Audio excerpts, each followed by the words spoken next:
Okay, good morning to all of you. Here, Dr. Anil Kumar, and today we will discuss about this practical. This new practical जो आज हम करेंगे behavior problem checklist. Sorry for inconvenience that there is a technical issue in this. तो जो हम problem behaviour checklist की जब हम बात कर रहे हैं तो आपको आपकी प्रैक्टिकल फाइल में लिखा हुआ है प्रॉब्लम बिहेवियर चेकलिस्ट, जिसमें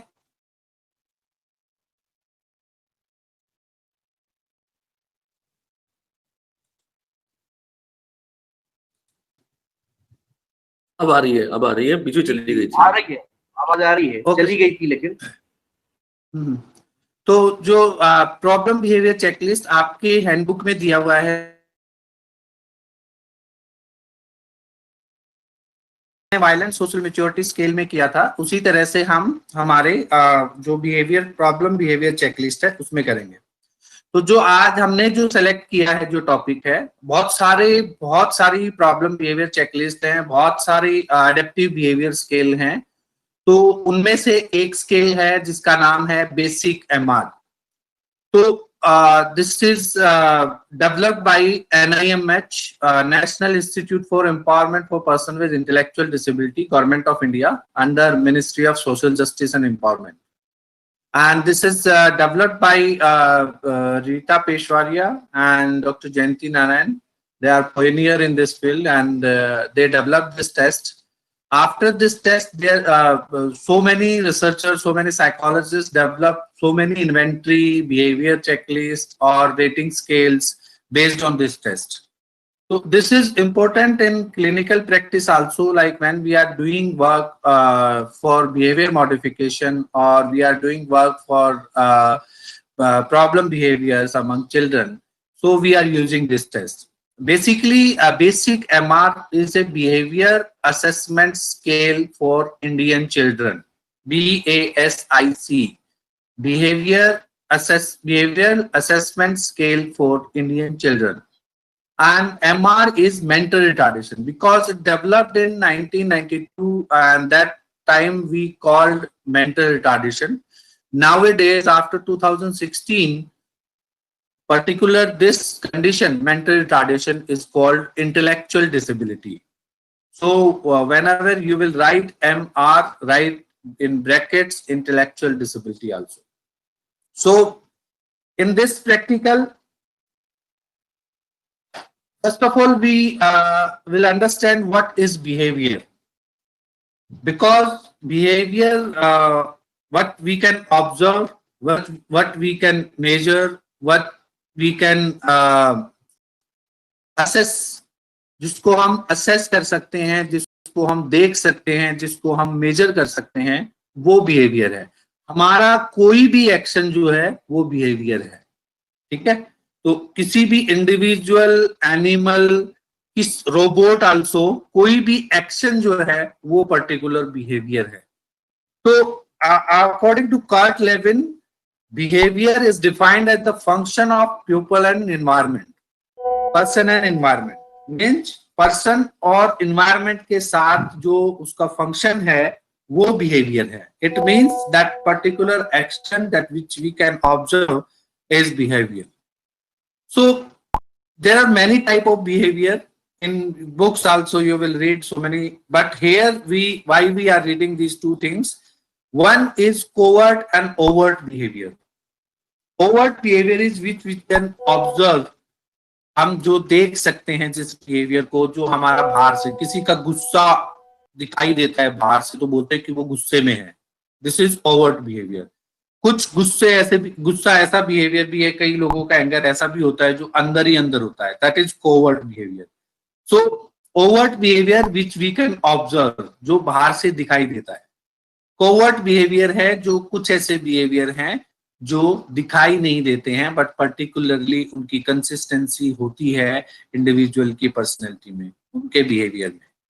दूसरा जो हम बात कर रहे हैं, स्किल एंड प्रॉब्लम बिहेवियर. तो दो तरह के, जब क्योंकि बच्चों की हम बात कर रहे हैं तो बच्चों के असेसमेंट से related there is skill and problem behaviour. Skill behaviour का मतलब क्या है? नॉर्मली जो हम जो उनके अंदर स्किल्स हैं, जो एबिलिटीज हैं, जो पर्टिकुलर उनके बिहेवियर हैं, जो अडेप्टिव बिहेवियर हैं, बेसिकली जो फंक्शनल बिहेवियर हैं, उनको हम स्किल बिहेवियर बोलते हैं, जो कि मान लो असेस किए जा सकते हैं। सपोज बहुत सारे लोग आप में से टीचर्स होंगे, आपने इंटरेक्ट किया होगा बच्चों के साथ पढ़ाते वक्त, तो किसी बच्चे की हैंडराइटिंग, फाइन मोटर स्किल्स बहुत अच्छी होती है, किसी बच्चे की हैंडराइटिंग अच्छी होती है, किसी बच्चे का मान लो रीजनिंग स्किल्स अच्छी होती है, किसी बच्चे की एकेडमिक के साथ साथ सोशल स्किल्स बहुत अच्छी होती हैं।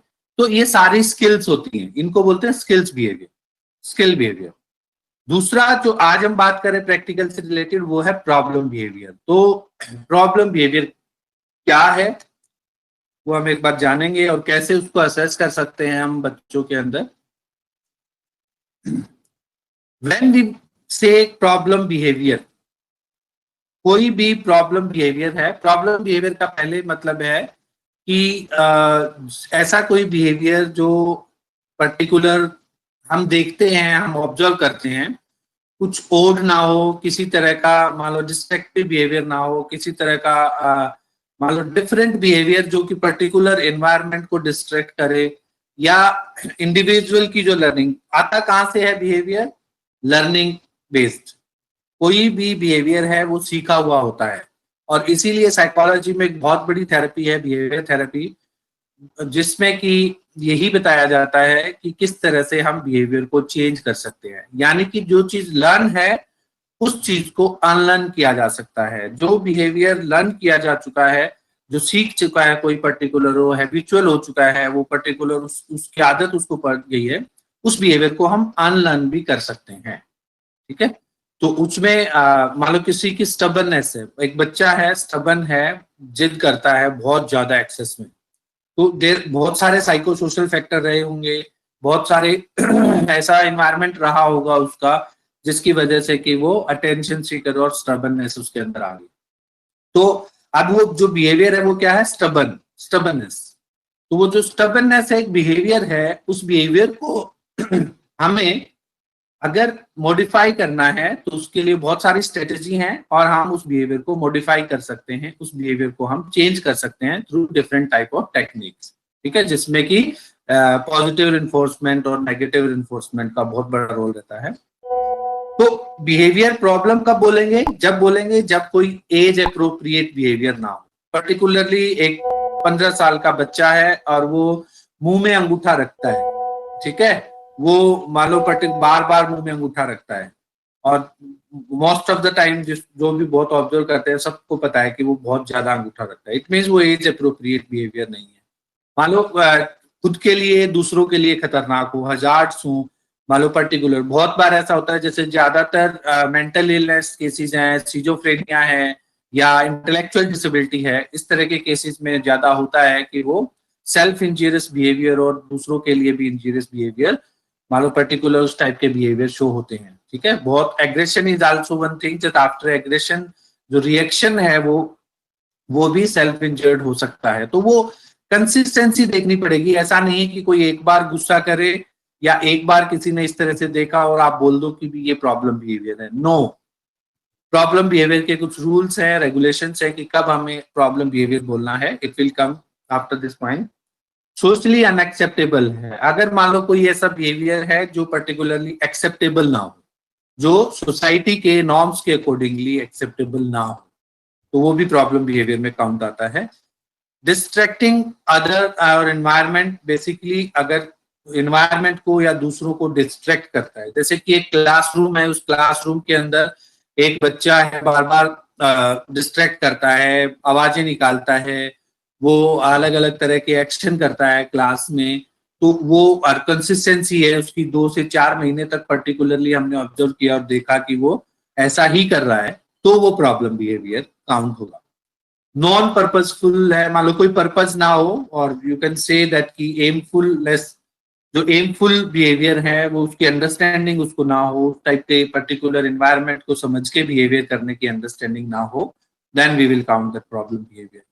Not suitable on situation, that particular situation में किसी भी तरह से इस तरह का बिहेवियर हो, जैसे सपोज कोई किसी की डेथ है और वहां पे वो बैठा है, उसकी अंडरस्टैंडिंग ही नहीं है कि वो क्या इन्वायरमेंट है उस टाइप का, और वो उस तरह के बिहेवियर करने लग जाता है। या हो सकता है मीटिंग में बैठा है, suppose you are attending this class and you on your mic and asking something about political matter, तो वो क्या है, कोरिलेटेड नहीं है, वो पर्टिकुलर सिचुएशन से कोरिलेटेड नहीं है। बट ऐसा नहीं है कि वो प्रॉब्लम बिहेवियर होगा, वो प्रॉब्लम बिहेवियर तब होगा जब उसकी कंसिस्टेंसी होगी। कोई भी बच्चे के अंदर बिहेवियर है कि वो कहा नहीं मानता, कितने दिन से नहीं मानता, 1 महीने से 2 महीने से है, उसका पर्टिकुलरली दिन में कितनी बार ऐसा होता है, किसके साथ ऐसा होता है, तो बहुत सारी चीजें होती हैं जिसको बिहेवियर एनालिसिस बोला जाता है। जब आप फर्दर सेकेंड ईयर में पढ़ेंगे तो आपको बिहेवियर मॉडिफिकेशन का पूरा एक यूनिट है आपके बुक में, जिसमें कि आपको पता चलेगा कि कौन कौन से डिफरेंट टेक्निक्स होती हैं, कौन कौन से ऐसे बिहेवियर्स होते हैं, कौन कौन से मान लो प्रोसीजर हैं, स्टेप्स हैं थेरेपेटिक इंटरवेंशन के टू मॉडिफाई बिहेवियर।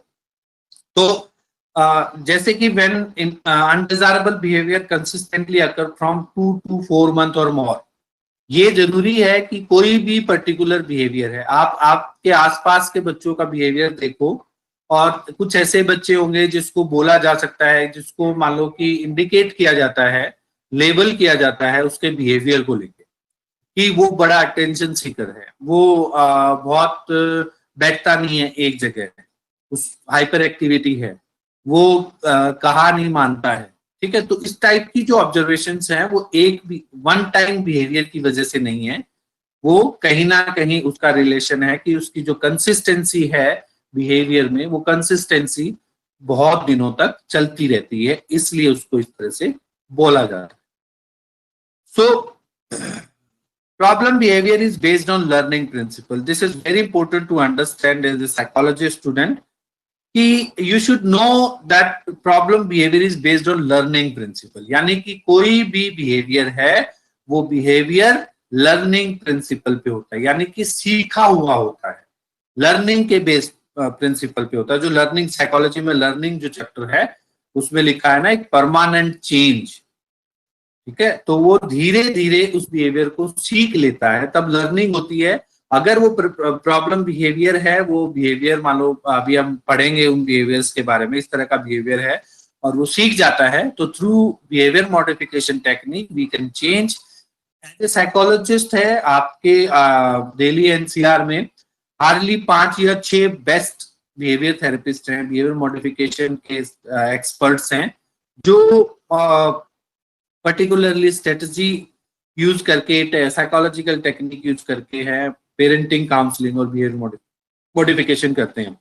तो इसमें भी आप अपना एक, क्योंकि जो पॉपुलेशन है स्टूडेंट्स का, चिल्ड्रन का बहुत है, उसमें जो प्रॉब्लम बिहेवियर से रिलेटेड चीजें हैं, तो बहुत सारे इंटेलेक्चुअल डिसेबिलिटी है, ऑटिज्म है, स्पेसिफिक लर्निंग डिसेबिलिटी है आपका, और भी बहुत सारी ऐसे कंडक्ट डिसऑर्डर्स हैं और इमोशनल इश्यूज हैं बच्चों के, तो उनकी वजह से बहुत सारे बिहेवियर प्रॉब्लम्स होते हैं। तो क्लाइंटेज जो है उसका बहुत अच्छा है दिल्ली एनसीआर में, तो उसके पर्टिकुलरली इसी पॉइंट पे भी बहुत सारे साइकोलॉजिस्ट सिर्फ बिहेवियर मॉडिफिकेशन थेरेपिस्ट है या बिहेवियर थेरेपिस्ट के नाम से काम करते हैं। मैं ऐसा क्यों बता रहा हूं, ताकि आपका मोटिवेशन बना रहे इस चीज पे कि हाँ, इस तरह के पर्टिकुलर एक एरिया को भी आप अपना कैरियर बना सकते हैं साइकोलॉजी में, पॉसिबल है। तो जो इंटरवेंशन हम देते हैं, तो इंटरवेंशन में सबसे इंपॉर्टेंट चीज असेसमेंट है। उस असेसमेंट में हम स्ट्रेटजी और टेक्निक्स जो यूज करते हैं, जो हम मेथोडोलॉजी यूज करते हैं असेसमेंट में, वो बहुत इंपॉर्टेंट होनी चाहिए। आपकी असेसमेंट कितनी अच्छी हो ये डिपेंड करता है कि आपका प्रोसीजर कैसा है, आपकी मेथोडोलॉजी कैसी है, आपने किस तरह से डाटा कलेक्ट किया। When you are taking interview of parents and you are collecting information in VSMS, Vineland social maturity scale, तो उसमें कितनी इंफॉर्मेशन आपने अप्रोप्रिएटली ऑब्जर्व की और किस तरह से आपने उन इंफॉर्मेशन को एनालाइज किया और उसके बाद आपने आंसर दिया। सेम चीज इस टेस्ट में है कि आप किस तरह से इंफॉर्मेशन लेते हैं, उस इंफॉर्मेशन को एनालाइज करते हैं, ऑब्जर्व करते हैं बच्चे को, और ऑब्जर्वेशन और उस इंफॉर्मेशन के बेसिस पे आप क्या आउटपुट लाते हैं, क्या आपका फाइंडिंग्स है उस पर्टिकुलर इंफॉर्मेशन की, वो आपकी असेसमेंट है एक आइटम की। तो आपको इस चीज को ध्यान रखना है, जब भी आप असेसमेंट करते हैं तो आपके पास इंफॉर्मेशन थ्रू इंटरव्यू और थ्रू ऑब्जर्वेशन दोनों तरह से आएंगे। Now we will talk about basic MR, that this is behavior assessment scale for Indian children for intellectual disability बोलते हैं वैसे। अभी मैंने बताया आपको कि after 2016 this is called intellectual disability। NIMH नाम था पहले इंस्टीट्यूट का, this is central government institute, Asia का टॉप इंस्टीट्यूट है इन दिस फील्ड। मिकबिट बोलते हैं आजकल, पहले उसको NIMH बोला जाता था। There are total 75 items. तो VSMS में हमारे पास 89 आइटम्स थे, यहाँ हमारे पास 75 आइटम। डोमेन 10, वहां हमारे पास डोमेन 8 थे, या हमारे पास 10 डोमेन है। ठीक है, पर्पस क्या है, आप अपनी प्रैक्टिकल में भी एम जो लिखेंगे उस एम में आपको यही लिखना है, to assess behavior problem, maladaptive behavior among children using by basic MR। मैं रिपीट कर रहा हूं, आप जो एम लिखेंगे प्रैक्टिकल का, और बाकी स्टेप्स वही होंगे जो लास्ट प्रैक्टिकल में हमने बताए थे। आपका जो एम है वो बदलेगा यहाँ कि to assess behaviour problem, maladaptive behavior among children by using behavior assessment scale for Indian children। तो ये आपको एम लिखना है, आपका पर्पस जो है प्रैक्टिकल का वो होगा। एज रेंज, ऐसी कोई एज रेंज नहीं है, पर्टिकुलरली कोई एज रेंज नहीं होती अडेप्टिव बिहेवियर और बिहेवियर स्किल्स में, बट फिर भी क्योंकि जो पर्टिकुलर बिहेवियर्स हैं वो बिहेवियर किस एज तक हैं, तो वो एडोलेसेंट, मान लो एक एडोलेसेंट एज तक हैं, तो 3 to 16 ईयर है, बट टिल 18 ईयर आफ्टर अगर आप मेंटल इलनेस की बात करेंगे या डिसेबिलिटी की बात करेंगे, तो उन केसेस में एज मैटर नहीं करता, उस केसेस में बिहेवियर असेसमेंट में एज मैटर नहीं करता। फिर भी आप 3 to 16 can write in your practical. So there are two parts that you can get full booklet with you. I will request to Amit sir and Poonam ma'am, they will send full detail of basic MR। मान लो पूरा का पूरा आपका जो manual है वो free of cost available है निपमिट की वेबसाइट पर, जो कि पूरा डिटेल में लिखा हुआ है। उसमें 2 पार्ट हैं, बस आपको ये ध्यान रखना है। एक पार्ट है स्किल बिहेवियर का, कि वो असेसमेंट करता है स्किल बिहेवियर की, और एक पार्ट है प्रॉब्लम बिहेवियर की। हम जो बात कर रहे हैं वो बात कर रहे हैं basic MR part B, problem behaviour, और उसमें स्किल बिहेवियर भी है। Those want to work with children and those want to work on skill development among children, so they can assess their skills and they can find out that what exactly baseline, and they can work accordingly as a therapist। तो behavior problem में क्या है, part B, what are different domain in part B। आपको पूरा tool आपको एक मिला होगा, क्वेश्चनियर मिला होगा, उसमें 75 आइटम्स दिए हैं, और वो 75 आइटम्स में 3 या 4 पेज का आपको एक क्वेश्चनियर मिला होगा, और उस क्वेश्चनियर में आप देखेंगे बहुत सारे एरिया हैं।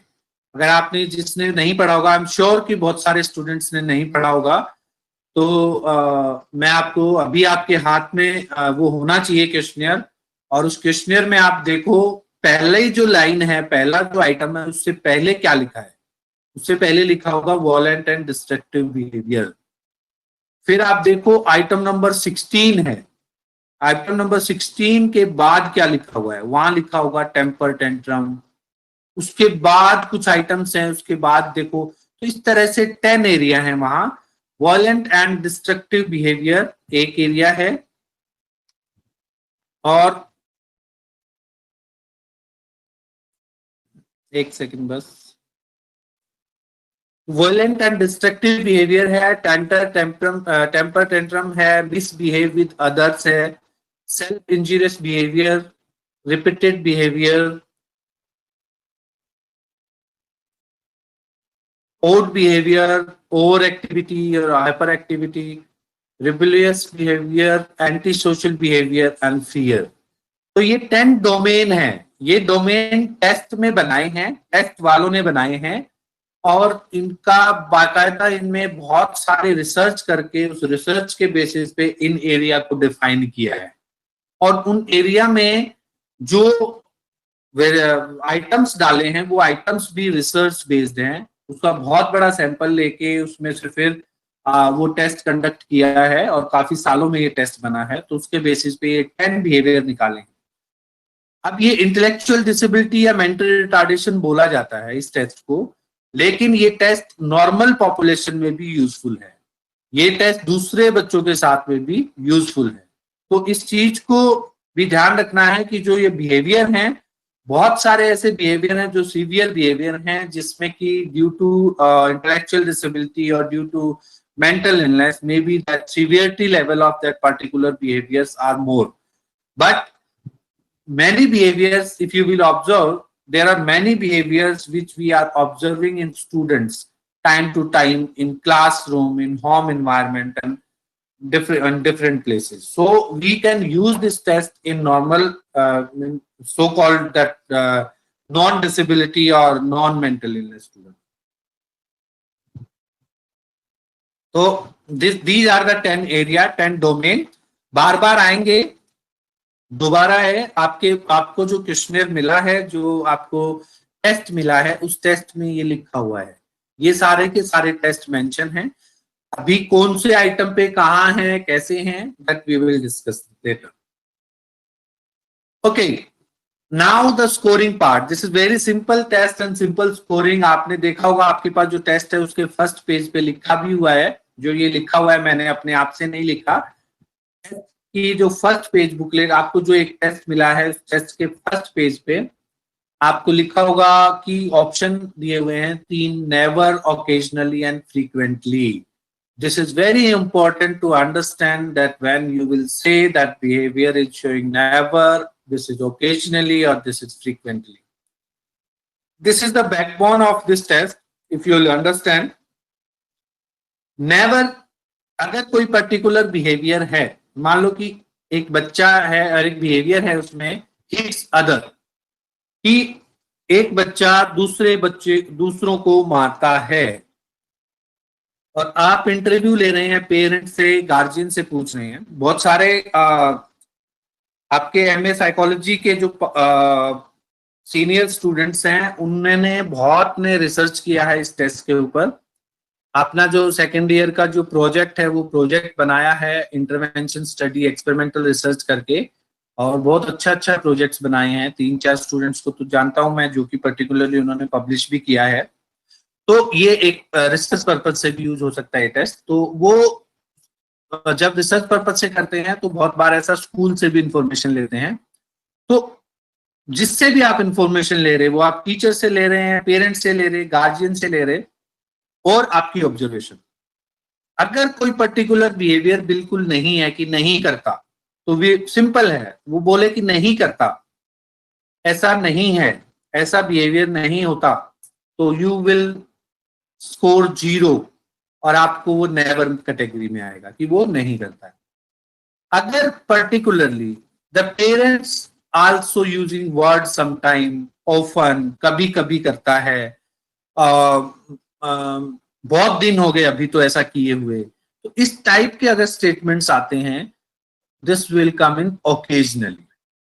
ठीक है, कि एक फ्रीक्वेंसी जो उसकी पर्टिकुलर फ्रीक्वेंसी है बिहेवियर की, वो फ्रीक्वेंसी अगर कम है तो यू विल राइट ओकेजनली 1।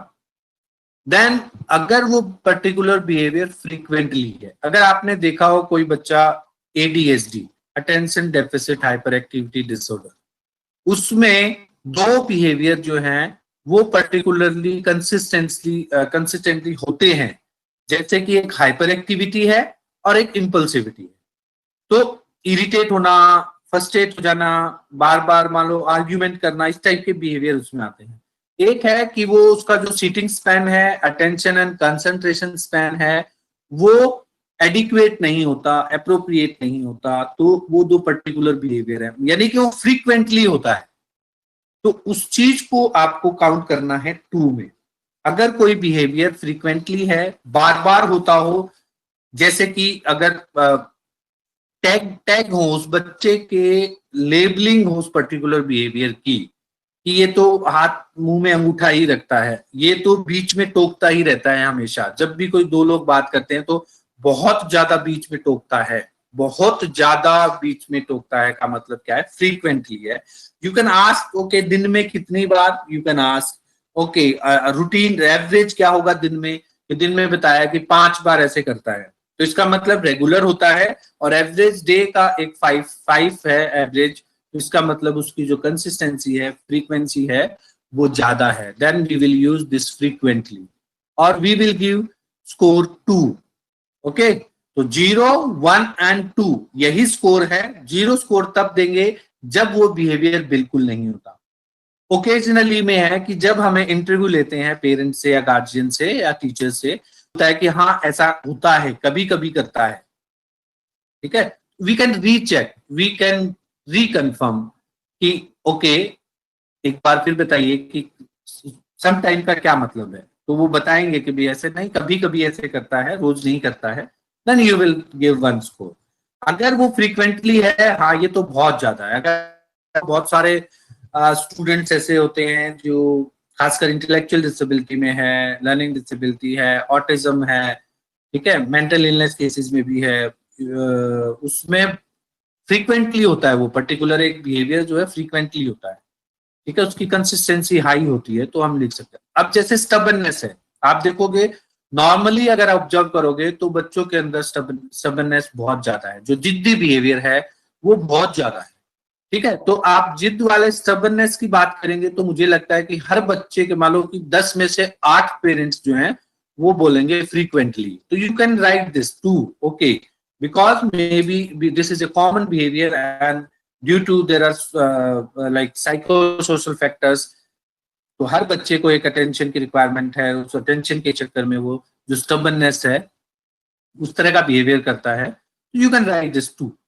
तो आपको 0, 1 एंड 2 का डिफरेंशिएट पता चल गया, फिर ये भी आप जब क्वेश्चन सेशन होगा, if any doubt you can ask to me, no problem. Based on severity, frequency and duration, Amit sir, Amit sir is there? जी जी जी बताएं।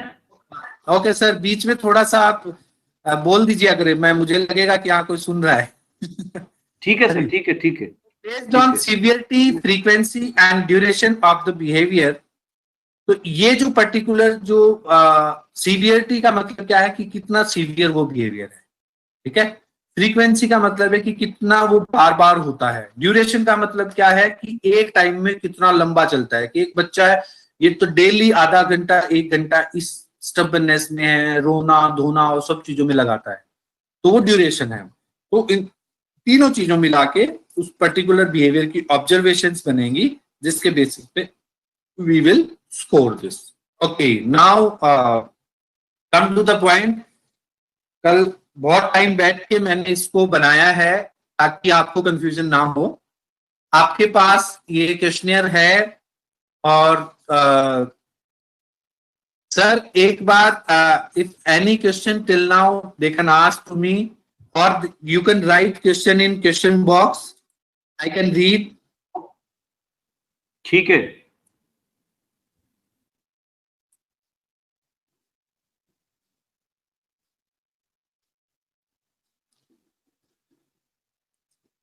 You can write question in question box.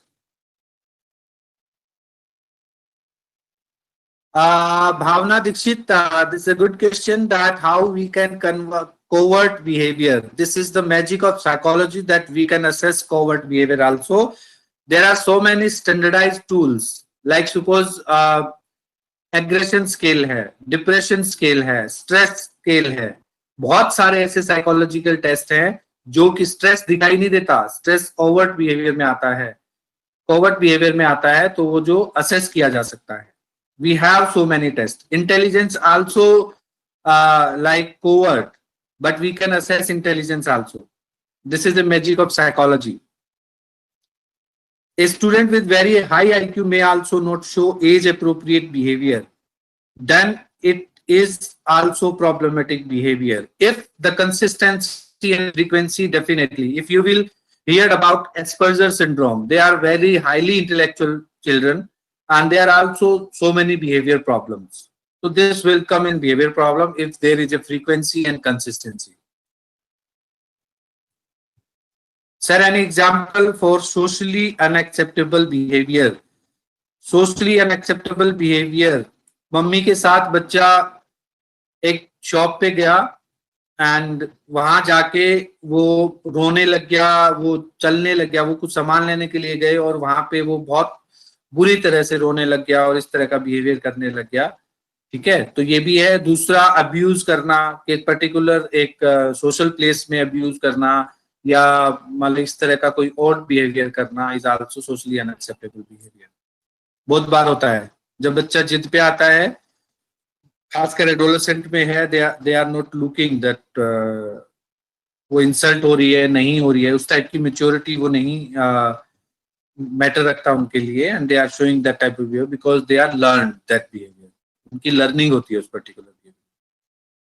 Consistency in behavior only, then we consider it behavior. Otherwise, we discard any behavior which is creating problems. Consistency will tell the is behavior problem, severity level of behavior problem. Consistency का मतलब क्या है कि एक particular behaviour, कोई भी, वो चाहे प्रॉब्लमेटिक बिहेवियर है या अडेप्टिव बिहेवियर। अडेप्टिव बिहेवियर क्या है? एक होता है अडेप्टिव बिहेवियर, एक होता है maladaptive behaviour. Maladaptive behaviour is basically problem behaviour. तो जो अडेप्टिव बिहेवियर का मतलब क्या है कि एक बच्चा है अपने रूटीन वर्क में, जो एक आइडियल चिल्ड्रन, जो आइडियल चाइल्ड जो बिहेव करता है उस तरह का बिहेव करता है, तो उसका अडेप्टिव बिहेवियर है। उसका वो कितना अच्छा है, आपके सराउंडिंग में आप देखो कि अगर मैं क्वेश्चन पूछूं कि आपके आसपास में सबसे अच्छा बच्चा कौन है, तो उसके कुछ कैरेक्टरिस्टिक्स होंगे, वो कैरेक्टरिस्टिक्स एक्चुअली बिहेवियर हैं, और वो बिहेवियर जो है उसकी कंसिस्टेंसी है, तब जाके उसकी आइडेंटिटी बनी है। मतलब वो पर्टिकुलर बिहेवियर की कंसिस्टेंसी ही उसकी आइडेंटिटी है। तो वो जो ऑब्जर्वेशन है वो हमें प्रॉब्लम बिहेवियर में भी इस तरह से करनी है। तो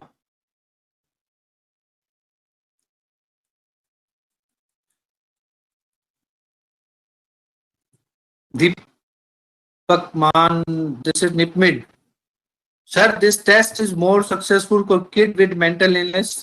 Actually, mental illness के केसेस में भी होता है, बट जो मैंने बताया आपको, एक वर्ड मैंने पूरा डार्क भी लिखा हुआ था उसको, कि जो लर्निंग प्रिंसिपल बेस्ड बिहेवियर होते हैं। ठीक है, अगर मेंटल इलनेस में भी है, सपोज एक मान लो मेरे रास्ते में एक बच्चा आता है डेली, ऐसे 19 ईयर ओल्ड है, वो अपनी छत पे खड़ा रहता है और छत पे खड़ा होकर अपनी पूरी बॉडी को शेक करता रहता है दीवार पर, वो दीवार पे बार बार शेक करता रहता है। तो this is based on learning, he is getting pleasure, some pleasure, and due to that pleasure, pleasure is क्या है, उसका एंटीसीडेंट फैक्टर है, कारण है उस बिहेवियर का, और वो बिहेवियर करता है। तो वो बिहेवियर क्या है, अगर देखेंगे तो वो ऑड बिहेवियर लगता है, वो सोशली एक्सेप्टेबल नहीं है, वो पर्टिकुलर बिहेवियर एडिक्वेट नहीं है, तो हम उसको प्रॉब्लम बिहेवियर बोलते हैं। ठीक है, तो मेंटल इलनेस के केसेस में भी कुछ ऐसे बिहेवियर्स हैं जो पर्टिकुलरली होता है। Juhi sir, this test is more, Juhi का हो गया, but will we give the questionnaire to parent of all? Don't give this, you assess. आपके हाथ में क्वेश्चनियर होगा, आप इंटरव्यू लेंगे, पेरेंट को अगर टेस्ट देंगे तो फिर प्रैक्टिकल पेरेंट्स करेगा, एमएपीसी पेरेंट करेगा। We will give the questionnaire to parent of same question. Why is the test only based on Indian children? It is because the observation was done only on Indian children, or is there? This is a good ekta that we have Indian tool. Normally क्या होता है, there is a socio-culture differences. If we are talking about the behavior, if we are talking about the behavior of Western country students, and if we will compare with Indian children, this will be different. So this is good that we have tool with Indian population.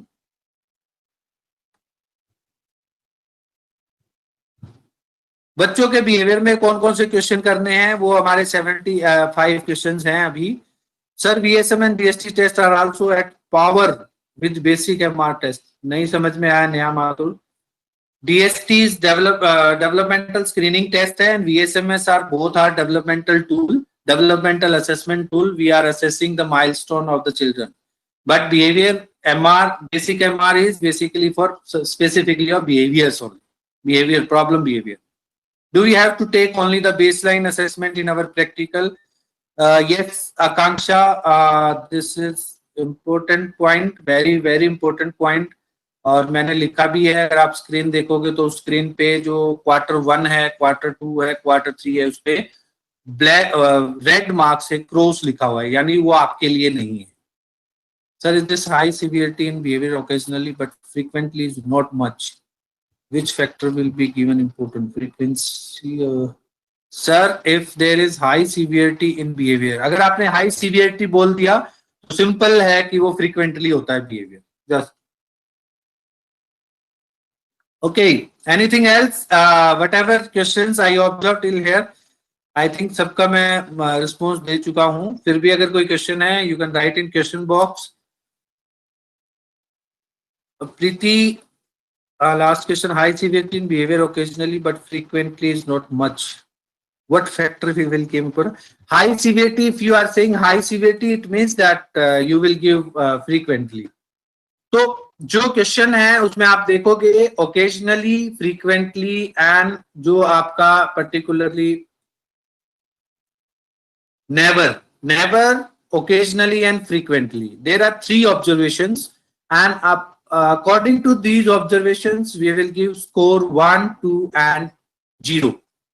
For never we will give 0, for occasionally we will give 1 and frequently we will give 2. अब मैंने ये चीजें हैं, आपको ध्यान से अब screen देखनी है. आप मैंने स्क्रीन शेयर किया हुआ है, उस स्क्रीन पर बहुत इंपॉर्टेंट है. अभी किसी ने क्वेश्चन भी पूछा था, this is very important point. आप सिर्फ और सिर्फ बेस लाइन की असेसमेंट करेंगे. In your master psychology programme in this practical you will use this line only. अब ये क्यों होती है? ये इसलिए होती है कि कोई पर्टिकुलर बिहेवियर की असेसमेंट हमने यहाँ की, उसके बाद हमने 2 महीने इंटरवेंशन दिया, उसके बाद असेसमेंट की, फिर उसके बाद 2 महीने इंटरवेंशन दिया, फिर असेसमेंट की, फिर उसके बाद 2 महीने इंटरवेंशन किया, फिर असेसमेंट. और फिर हम देखते हैं कि उस स्कोर को, कि अगर मान लो पर्टिकुलर ये बिहेवियर है 2, तो ये यहाँ क्या पता ये 1 आ जाए, क्या पता यहाँ 1 आ जाए, क्या पता यहाँ जाके 0 आए. तो वो जो ऑब्जर्वेशंस हम बार बार ऑब्जर्वेशंस लेते हैं, वो ऑब्जर्वेशंस है, वो जब हम बिहेवियर मॉडिफिकेशन प्लान बनाते हैं, जब as a psychologist you will work with children, when then you will assessment, then you will give intervention. तो इंटरवेंशन देने के बाद, बिहेवियर मॉडिफिकेशन देने के बाद, महीने 2 महीने बाद में हम फिर दोबारा असेसमेंट करते हैं, उसको फर्स्ट क्वार्टर बोलते हैं. फिर 3 महीने में फिर असेसमेंट की, उसको सेकंड क्वार्टर बोलते हैं. फिर 3 महीने में फिर असेसमेंट की, थर्ड क्वार्टर बोलते हैं. बहुत depend on the severity of the behaviour, severity level की, वो बिहेवियर कितने दिन में ठीक होगा. वी कांट से दैट कि भी ये बिहेवियर जो है मान लो 1 दिन में ठीक हो जाएगा या 2 दिन में हो जाएगा. We can't say, it depend on the severity level of the behaviour. And बहुत सारी चीजें होती है उसमें. बिहेवियर एनालिसिस होता है, फंक्शनल एनालिसिस होता है, जिसके बेसिस पे हम काम करते हैं, जिसके बेसिस पे हम देखते हैं कि वो बिहेवियर क्यों करता है, कब करता है, किसके साथ करता है, कहाँ करता है. तो वो सारी की सारी जो चीजें हैं वो आपको ध्यान में रखनी हैं, उस चीजों को आपको देखना है. ठीक है. तो नेक्स्ट, दिस इज इम्पोर्टेंट कि आपको ये चीज समझ आए. First quarter, second quarter and third quarter, तो आपको ये चीज नहीं देखनी है. आपको सिर्फ बेसलाइन जो है, सिर्फ बेसलाइन को फोकस करना है. अब बेसलाइन में बॉक्स दिया हुआ है, उस बॉक्स में आपको स्कोर लिखना है. वो स्कोर क्या है? 0, 1 और 2 में होगा. वो मैंने आपको बता दिया कि कोई भी बिहेवियर है. आप किसी ने पूछा था कि वो बिहेवियर कौन से जो हमें पूछने हैं. These are the behaviour and these are the area. This is one domain. Violent and destructive behavior is a domain, and these are the 16 behavior under this. If you will observe this, after 16 item, this is a temper tantrum. दूसरा area start हो जाता है. After 20 item, next हो जाता है misbehave with others. इसके बाद self injurious behavior, ये अलग से एक हो जाता है. फिर repeated behavior, फिर odd behavior, फिर odd behavior के बाद hyper activity, rebellious behaviour, anti social behaviour, फिर उसके बाद फियर। तो ये 10 डोमेन है। ये 10 डोमेन जो है ये अलग अलग बिहेवियर हैं और एक डोमेन से रिलेटेड ये सारे बिहेवियर है। अब जैसे पूछा, ये जो स्कोर है ये रेंडमली भरा हुआ है, इसका किसी भी बच्चे या सैंपल से या किसी भी डाटा इंफॉर्मेशन से कोई रिलेशन नहीं है, ये सिर्फ आपको समझाने के लिए भरा हुआ है। तो आपका स्कोर क्या पता यहाँ सब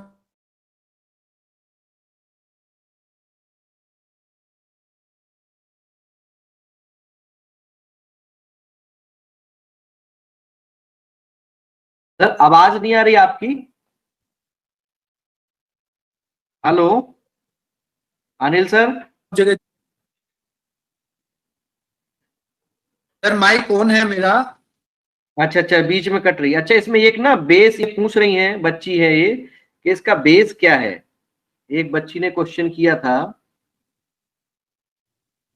ये Rinki Thakur, aim of practical sir बता दो, इसका एम्स क्या है। आपने शायद पहली स्लाइड को ध्यान से नहीं देखा। एम है बिहेवियर असेसमेंट करना, बिहेवियर प्रॉब्लम की असेसमेंट करना। ठीक है, थैंक यू। वो सेम रहेगा।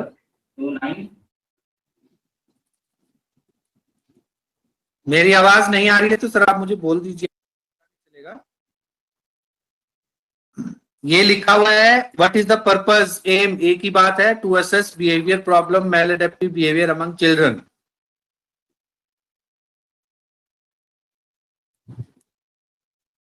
तो अभी जो असेसमेंट, जो हम स्कोरिंग की बात कर रहे हैं, तो आपको सिर्फ बिहेवियर पूछना है। किक अदर, क्या दूसरों को किक करता है, पेरेंट ने बोला नो, 0। पुश अदर, सर कभी कभी स्कूल से कंप्लेंट आती है कि दूसरों को धक्का मारता है, और टीचर भी बोलते हैं, पीटीएम में गए थे तब बोला था कि ये दूसरों को बहुत धक्का मारता है कॉरिडोर में चलते हुए, बट घर पे ऐसा कुछ नहीं करता। तो ये क्या है, sometime, because if we will ignore that particular behaviour तो हम उसकी मॉडिफिकेशन कर ही नहीं पाएंगे। अगर कोई बिहेवियर थोड़ा सा भी आपको लगता है, दैट गिव ए स्कोर। ठीक है। पिंच अदर, नहीं ऐसा तो नहीं करता है। दूसरों के बाल खींचना, ईयर, बॉडी पार्ट्स दूसरों के ऐसे करना, नहीं ऐसा भी नहीं है। ओके।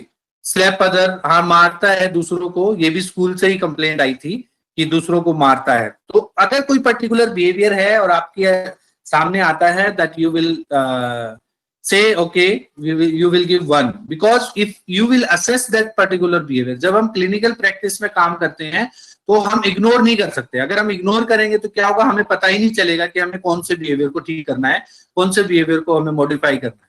तो ऑब्जर्वेशन रखनी है, बट बिल्कुल नेवर है जैसे बैंक्स ऑब्जेक्ट, स्लैम डॉट्स, ये सब है, अगर 0 है इट्स ओके, नो प्रॉब्लम, हम उसको 0 दे सकते हैं। बट अगर कोई भी चांस है उस पर्टिकुलर बिहेवियर का, then you will give 1 score.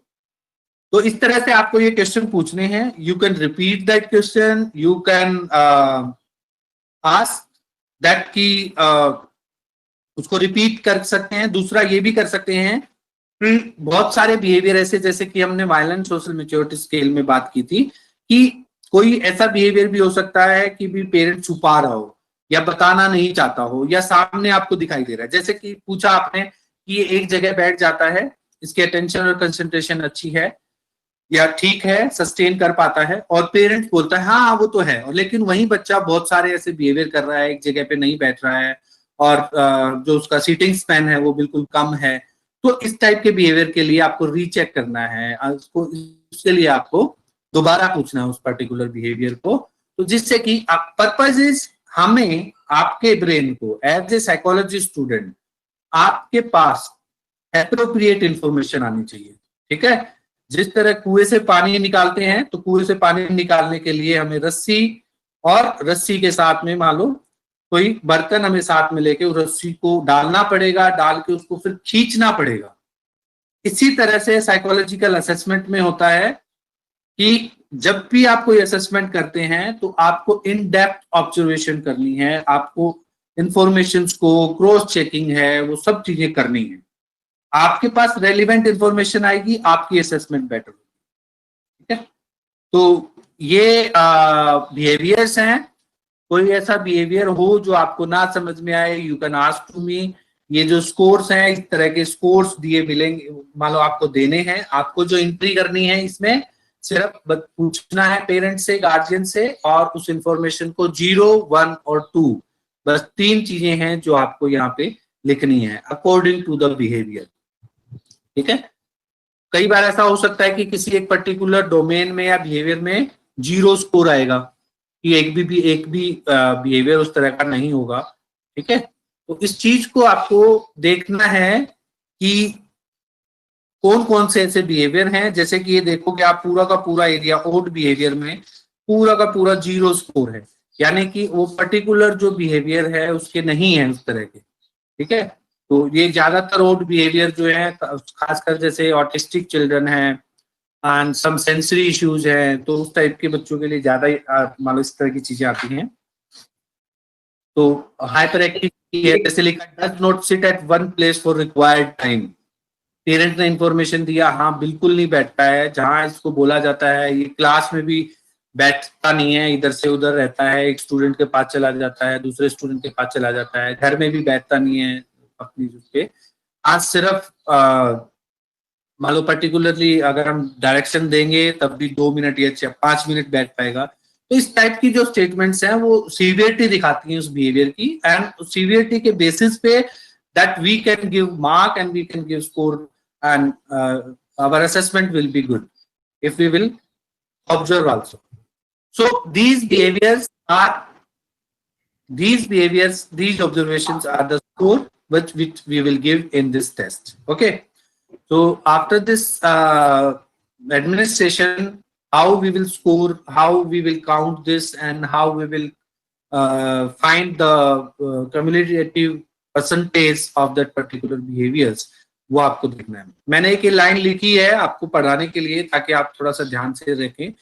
You complete assessment till base line, आपको ये यूज नहीं करना है, सिर्फ हम बेस लाइन की बात करते हैं और बेस लाइन के ही मान लो हमें काउंट करना है। यहाँ हमें ये वाला first quarter, second quarter, third quarter नहीं देखते, ये हम तब करते हैं जब हम इंटरवेंशन देते हैं। जब एज ए साइकोलॉजिस्ट आप काम करेंगे तो आप असेसमेंट, बेसलाइन असेसमेंट करके फिर आप टेक्निक यूज करेंगे और उसके बेसिस पे दोबारा महीने, 2 महीने, 3 महीने, डिपेंड करता है बिहेवियर कैसा है, तो तब दोबारा रीअसेसमेंट करेंगे। तो रीअसेसमेंट के लिए ये first quarter, second quarter and third quarter. तो you complete assessment till baseline. First, second and third quarter will be used when psychologists will give behavior modification plan. It will take 3 to 4 months based on the severity of behavior problem. For practical purpose, assessment will be in baseline box only. ठीक है, ये थोड़ा spelling गलत है, baseline box है, baseline box में ही आपको assessment करनी है। यहां हमें टोटल लिखना है, क्या लिखना है, क्यूमुलेटिव स्कोर, ऑल डोमेन्स का इकट्ठा क्यूमुलेटिव स्कोर क्या होगा वो हमें यहाँ लिखना है। ठीक है, तो वो मैं अभी बताऊंगा आपको कि किस तरह से करना है। यहां तक कोई क्वेश्चन है, you can right in question box please.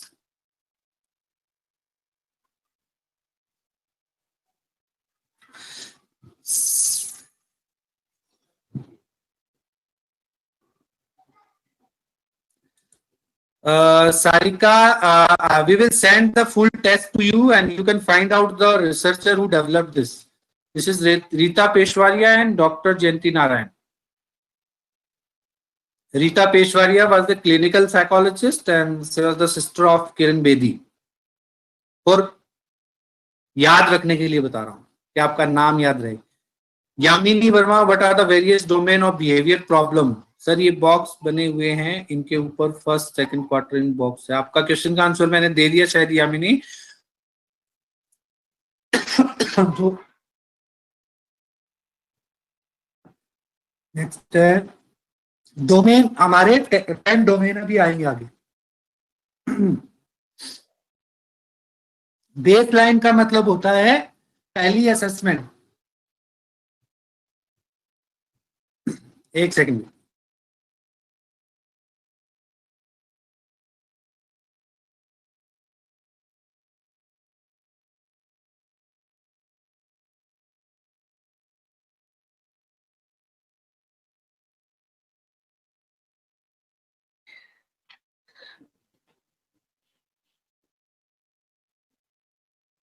Okay तो व्हाट इज बेसलाइन? सिमरन सानी, बेसलाइन इज बेसिकली जो हमारी पहली असेसमेंट होती है, सबसे पहली असेसमेंट जो होती है हमारी, वो बेसलाइन है।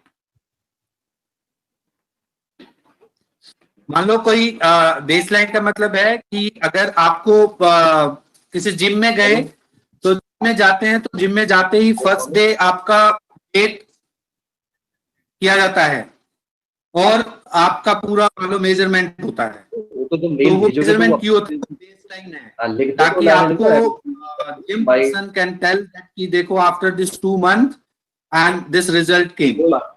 तो वो पहली बार जो असेसमेंट मेजरमेंट होती है वो बेसलाइन है। कोई बात नहीं। तो हम जो बिहेवियर है, तो उस बिहेवियर में भी बेसलाइन का मतलब क्या है कि जो हम पहली असेसमेंट करते हैं। What is antecedent behavior and consequency?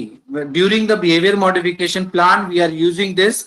This is called ABC model. आपकी बुक में है, सेकेंड ईयर में आप पढ़ेंगे उसको। बट बेसिक थोड़ा सा बता देता हूं कि एंटीसीडेंट का मतलब क्या है। हमारा कोई भी पर्टिकुलर बिहेवियर है, वो किसी कारण की वजह से होता है, किसी रीजन की वजह से होता है, उसको बोलते हैं एंटीसीडेंट फैक्टर। तो वो बिहेवियर जो है, हम बिहेवियर कर रहे हैं।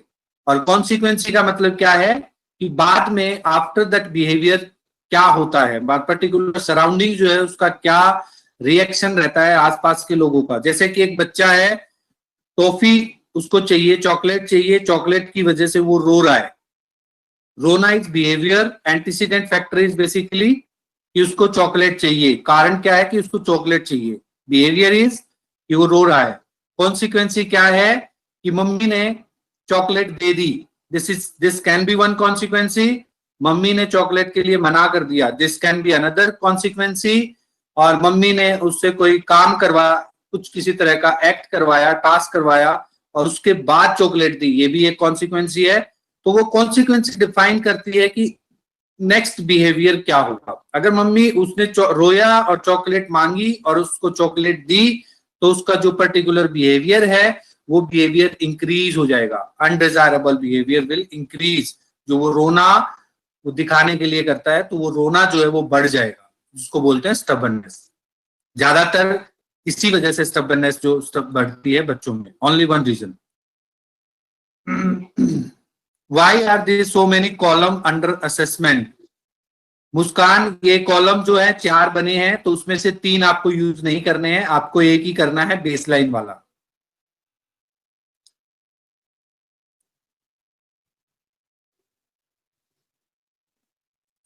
We give score in baseline column only. Yes, Muskan, and we will give score in 0, 1 and 2. Never, occasionally and frequently. यही स्कोर देना हमें।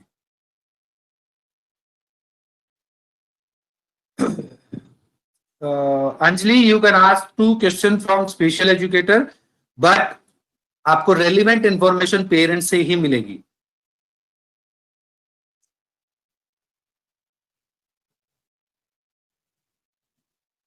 एज ग्रुप पूछ रहे हैं sir, Kanika Sharma. Sir what the age group? हाँ, मैं आ रहा हूं सर, धीरे धीरे।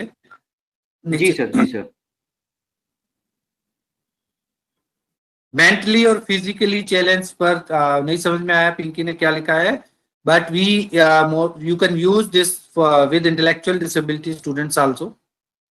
Moreover, try to find intellectual disability because this test norms is made for that.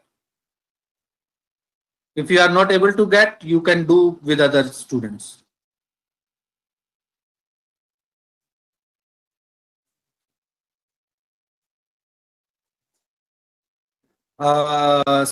Sajmeen Qureshi is asking some question related to, I think उन्होंने एक चीज observe की है।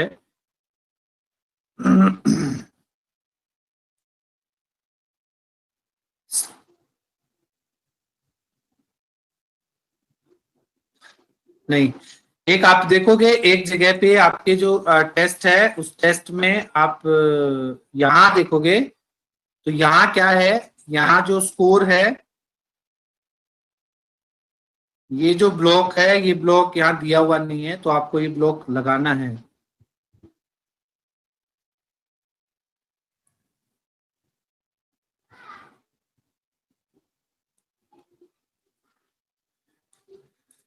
Okay.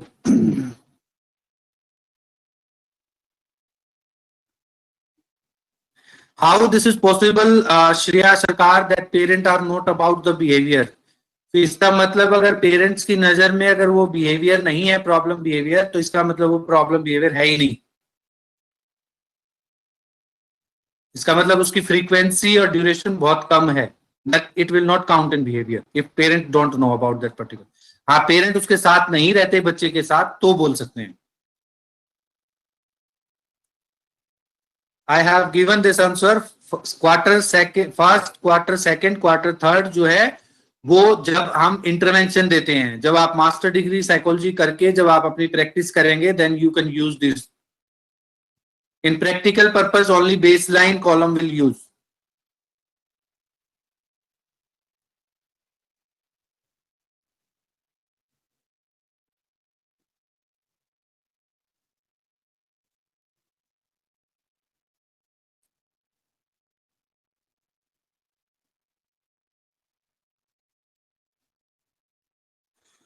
Devansh Kochar, DSM-5 and 4 है, these are the diagnostic tool of disorders है। तो जो behaviour और कंडक्ट डिसऑर्डर जो है उसमें डायग्नोसिस आता है DSM-5 में। अभी DSM-4 नहीं बल्कि DSM-5 आ चुका है।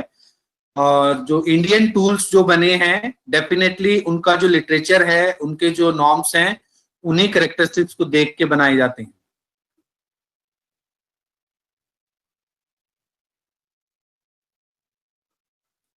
आपको इसमें this is a question by Ruchika Yadav कि बेसिक एमआर में हमें जैसे VSMS में 6-7 आइटम में हमें रोका था, यहाँ ऐसा नहीं करना। आपको सारे के सारे 75 बिहेवियर पे स्कोर करना है। वो स्कोर 0 होगा, 1 होगा या 2 होगा।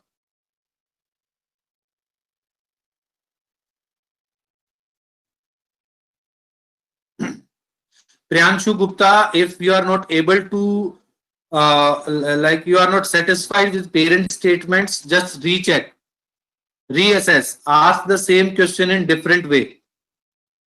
Definitely parent will give appropriate answer. Sandeep Sharma, thank you. Everything is clear sir till now. कुछ लोग हैं रिपीट क्वेश्चन कर रहे हैं, 3 बॉक्स क्यों है, 4 बॉक्स क्यों है, तो मैं बता चुका हूं वैसे आपको ये आंसर।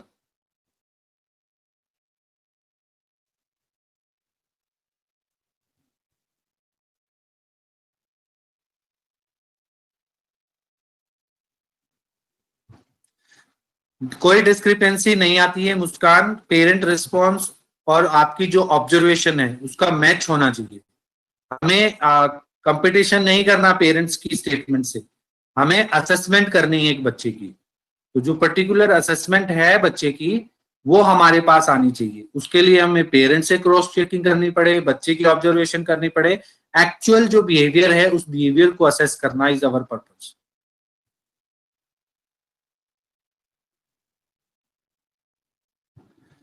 अगर आपको इंटेलेक्चुअल डिसेबिलिटी चिल्ड्रन मिलते हैं साहिबा, you can do, otherwise you can do other children on other children. Behaviour problem आजकल सब बच्चों में है।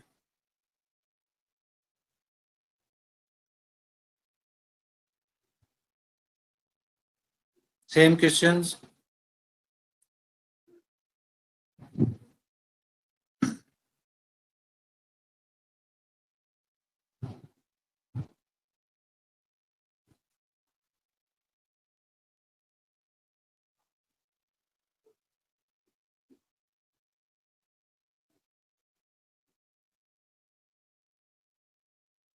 ऐसा मेघना नहीं है कि पेरेंट्स को पता नहीं होता।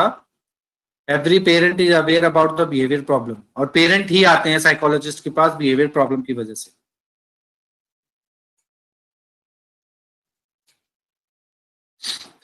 अगर कोई पेरेंट मिस रिपोर्ट करता है वैभव मदान, इसका मतलब आपकी काउंसलिंग जो है प्री असेसमेंट काउंसलिंग अप्रोप्रिएट नहीं हुई। क्योंकि जब भी हम कोई साइकोलॉजिकल असेसमेंट करते हैं तो उसमें सिर्फ और सिर्फ सब्जेक्ट का, क्लाइंट का फायदा है, हमारा कोई फायदा नहीं है उसमें।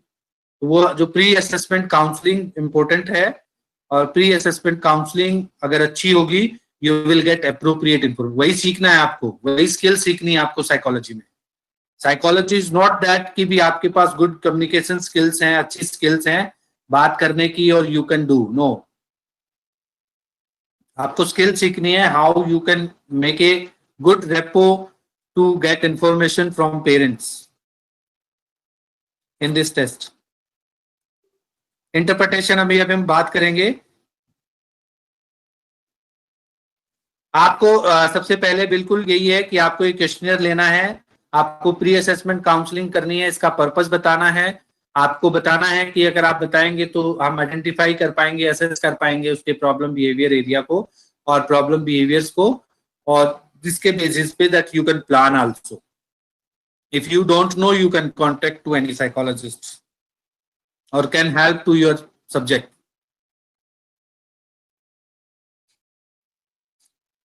It is possible that child behave differently at school and at home. Vrinda Gord, very excellent question. Definitely हो सकता है, ऐसा हो सकता है, बट आप जहां से इंफॉर्मेशन ले रहे हैं वहां की असेसमेंट कीजिए। और अगर हम क्वालिटेटिवली अगर उस चीज को एनहांस करना चाहते हैं, suppose for research purpose we are taking, तो after this assessment that we are collecting information from peers, teachers, sibling, तो वो बहुत सारी इंफॉर्मेशन हम कलेक्ट करते हैं जब हम रिसर्च पर्पज के लिए करते हैं। But right now that you collect information from one person and that should be parent. कोई एज लिमिट है नहीं कनिका शर्मा, बट फिर भी एडोलेसेंट एज तक कर सकते हैं। इंटेलेक्चुअल डिसेबिलिटी मैटर में आप किसी एज में कर सकते हैं, ऐसी कोई प्रॉब्लम नहीं है। 3 इयर्स के बाद आप कर सकते हैं, क्योंकि 3 इयर्स से पहले जो पर्टिकुलर बिहेवियर्स हैं वो जरूरी नहीं है कि वो लर्न बिहेवियर हो, वो उतना मेच्योरिटी नहीं होती बच्चे के पास, बट धीरे धीरे जो कुछ बिहेवियर्स होते हैं वो डेवलप होना शुरू होते हैं, तो उसमें अगर प्रॉब्लमेटिक बिहेवियर हैं तो आपको असेस करना है। यानी 3 to 18 ईयर 16 ईयर तक कर सकते हैं।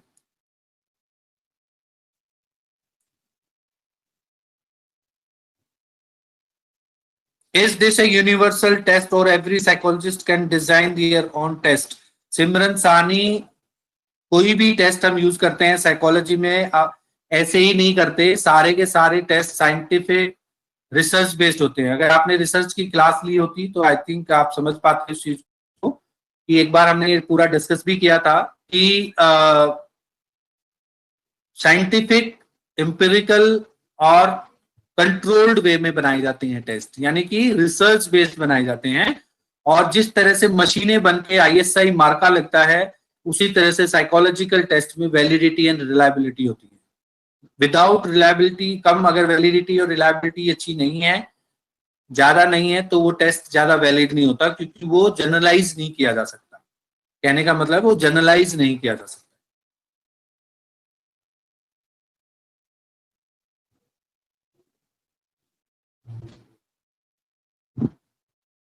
अगर पॉजिटिव पेरेंटिंग है और पेरेंट आंसर नहीं दे रहा, if you are getting idea, you can ask question in different way, you can get information.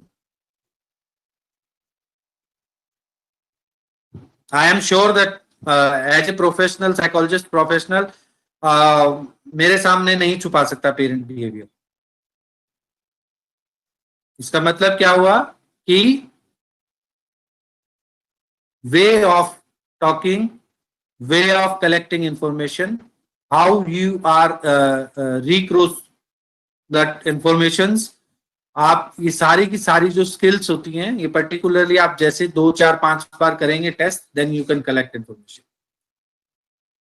क्योंकि आपस में बहुत सारे बिहेवियर कनेक्टेड हैं, तो बहुत सारे बिहेवियर ऊपर मिलेंगे आपको, तो हो सकता है उससे भी आपको इंफॉर्मेशन मिल सकती है। बट आपको डायरेक्टली पूछना है, don't worry about the like assessment part. In practical, that you can ask simple question from parents and just write 0, 1 or 2 based on your observation.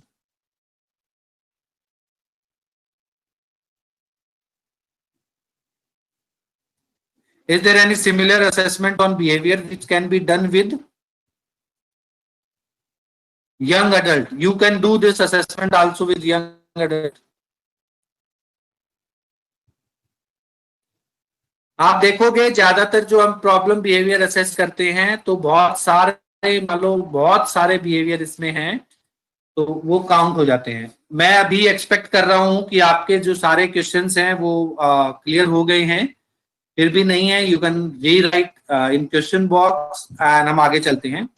पहला जो स्टेप है आपको, कुछ स्टूडेंट अभी बाद में आए थे, उन्होंने लिखा हुआ था, तो मैं बता देता हूं आपको।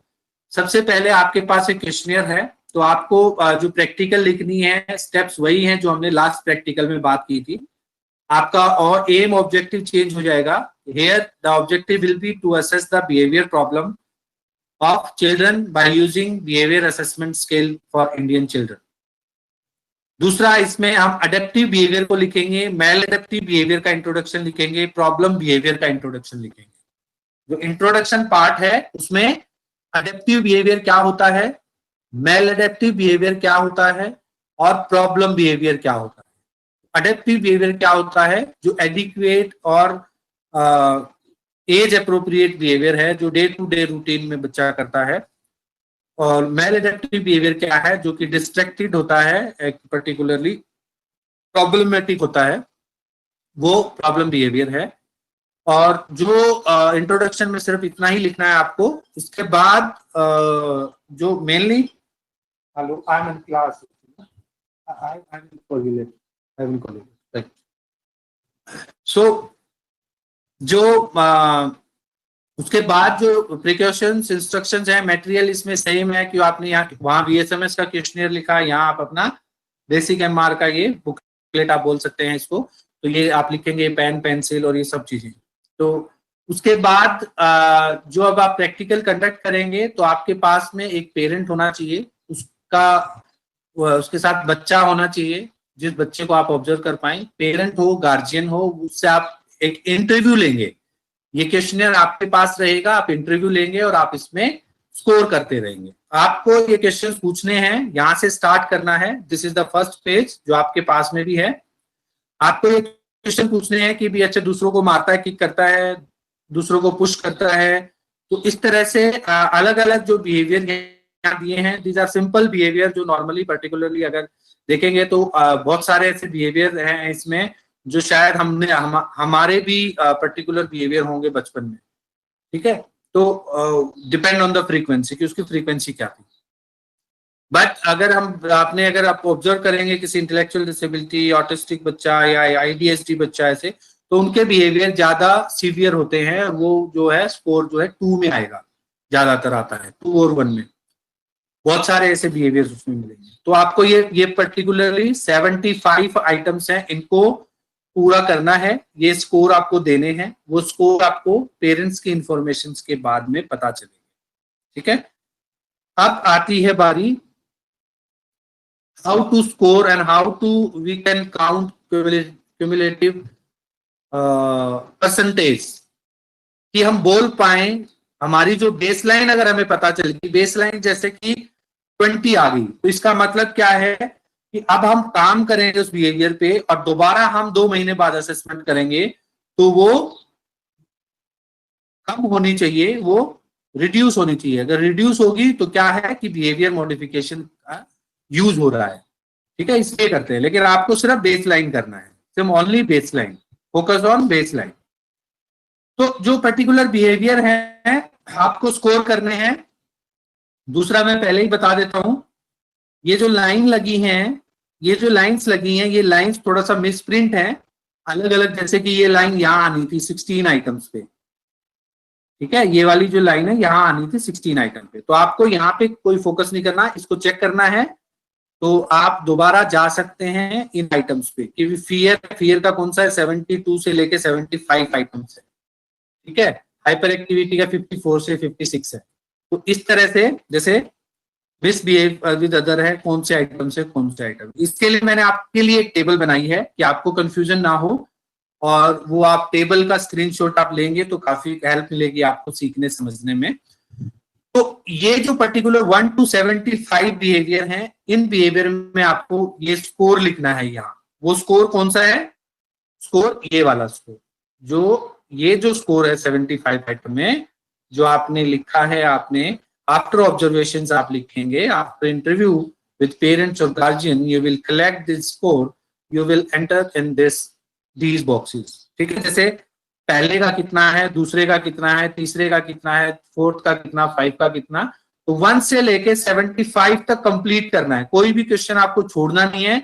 आपको लगता है वो बिहेवियर नहीं है, यू कैन से 0। ऐसा भी हो सकता है कि 75 के 75 जीरो हो जाए, ऐसा भी हो सकता है कि 10 सिर्फ स्कोर दिए और सारे जीरो हो जाए। वो डिपेंड ऑन द इंफॉर्मेशन, जो भी आप पेरेंट्स आपको इंफॉर्मेशन दे रहा है उसके बेसिस पे करना है, ठीक है। अब बात आती है ये क्यूमुलेटिव स्कोर की, कि अगर हमारे पास रो स्कोर का मतलब क्या है, जो स्कोर यहां आएगा, जो स्कोर हमारा यहां आएगा उसको हमें टोटल करना है। यानी टोटल किसको करना है, इसको 1 2 4 5 6 7 8 9 10 11 12 13 14 15 16 इस तरह से करके फर्स्ट तक यहां लिखेंगे, हम यहां लिखेंगे, फिर इसको हम टोटल करेंगे और वो रो स्कोर यहां आएगा। तो इसी टेस्ट का मैंने एक एग्जांपल किया हुआ है फॉर यू। अगर आपको स्क्रीन दिख रही है तो ये स्कोर मैंने फिल किया है। ये जो नंबर्स हैं ये कहां से आए, ये जो रेड में लिखे हैं ये नंबर कहां से आए, ये नंबर यहां से आए हैं जो आपने बेस लाइन में फिल किया था। ये जो नंबर कहां से आए हैं, ये जहां बेस लाइन में फिल किया था। अब अगर हम इसको टोटल करेंगे, इस पूरी लाइन रेड वालों को टोटल करेंगे तो टोटल स्कोर विल बी 38, ठीक है। 1 2 3 4 5 6 7 8 9 10 11 12 13 14 15 16 17 18 19 20 21 22 23 24 25 26 27 28 29 31 32 33, इसके नीचे और भी है स्कोर ऐसे। तो ये जो टोटल स्कोर है ये 38 है।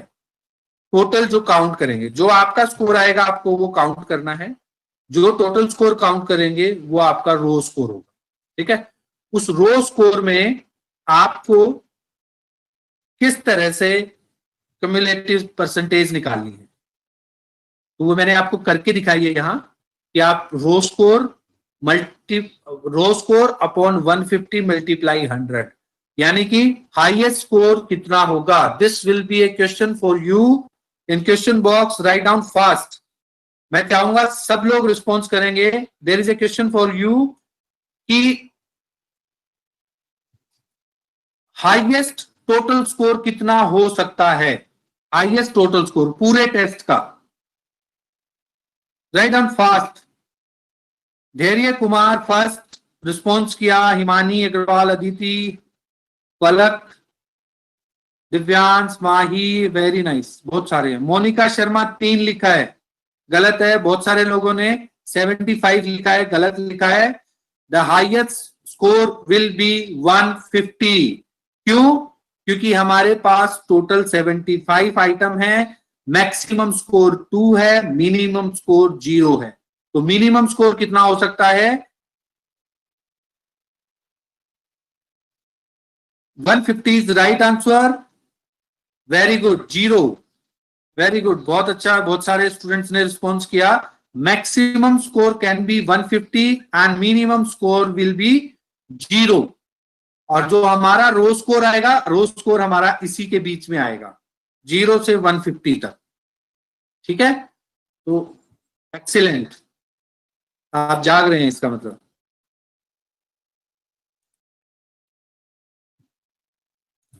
तो जो हाईएस्ट स्कोर है उससे हम क्या करेंगे, 38 अपॉन 150। 150 कहां से आया, हाईएस्ट स्कोर 75 आइटम है, मैक्सिमम 2 स्कोर एक आइटम का हो सकता है, तो हाईएस्ट स्कोर 150 होगा, ठीक है। और यहां पर ये परसेंटेज निकल गया इसका, 38 मल्टीप्लाई 100 अपॉन 150। तो कितना यह आया क्यूमुलेटिव परसेंटेज, 25.33। यहां देखोगे आप, यहां जो है यानी कि ये बेस लाइन है। आपको यहां फर्स्ट क्वार्टर सेकंड क्वार्टर में नहीं जाना, हम फर्स्ट क्वार्टर सेकंड क्वार्टर में जब जाएंगे तब इंटरवेंशन देंगे, हम प्लानिंग करेंगे, एज ए साइकोलॉजिस्ट आप काम करेंगे तो देखेंगे कि ये कम होगा, ये कितना कम होता है उसको हम देखेंगे, ठीक है। आपको एक एग्जांपल दिया भी होगा आपकी बुकलेट में, जो आपको मिली होगी, नहीं है तो मैं आपको शेयर करूंगा, उसमें आप देखेंगे तो पूरा का पूरा आप देखेंगे ये जो स्कोर है कि यहाँ आ गया मान लो किसी का स्कोर, तो यहाँ से कितना कम हुआ, ये बिहेवियर मॉडिफिकेशन का इफेक्ट हमें पता चलता है। और इससे 38 स्कोर है, क्या पता फर्स्ट क्वार्टर में 21 आ जाए, फिर क्या पता 17 आ जाए, फिर क्या पता 10 आ जाए। तो अगर ये स्कोर कम हो रहा है तो इसका मतलब क्या है कि बिहेवियर मॉडिफिकेशन का इफेक्ट, पॉजिटिव इफेक्ट आ रहा है। तो इस तरह से ये रिड्यूस हो जाएगा। वो आपको नहीं करना, आपको सिर्फ ये अभी तक करना है, जो जितना है अभी तक यहीं तक करना है आपको। ठीक है कि 38 आपका स्कोर आएगा, उसको आपको यहाँ रिप्रेजेंट कर देना है। 38 से आपको 38 को आपको कम्युनिटी स्कोर निकालना है, परसेंटेज निकालनी है, जो कि 25%, 25 पॉइंट कुछ आया है, जो कि आपको यहाँ प्लॉट करना है। सिंपल है, सिंपल। अब this is important, how domain wise we can count the percentage. This is also very important कि domain wise आप कैसे करेंगे।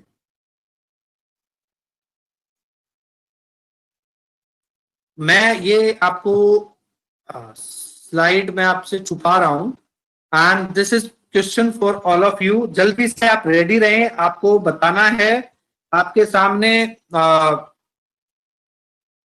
ये है क्वेश्चनियर, आपके पास में क्वेश्चंस हैं, कौन से क्वेश्चंस कितने नंबर तक आते हैं ये भी आपको पता होगा। तो आपको ये बताना है item number 1 to 16 total score कितना है। Item number 1 to 16 total score कितना है। बी रेडी, बहुत सारे क्वेश्चंस आएंगे, जल्दी जल्दी आपको बताना है। This will be a practice for you that you will be able to do score well. और किसी ने 29 लिखा है, किसी ने 32 लिखा है। जो हमें ऑप्ट मिला है, जो ऑब्जर्वेशन हमें मिली है, 32 is total highest score will be, but जो स्कोर हमें मिला है, मान लो 1 2 3 4 5 6 7, तो 7 16 तक 7। वेरी गुड आंसर, बहुत सारे लोगों ने दिया है टोटल 7। नीता राव 29 लिखा है, गलत आंसर है आपका। तो इस तरह से आपको बताना है। दूसरा जो आइटम है, अब ये तो था इसका, दूसरा है 17 to 20 टेम्पर टेंट्रम एरिया है। 7 to 20, 17 to 20 total score is, what is the total score?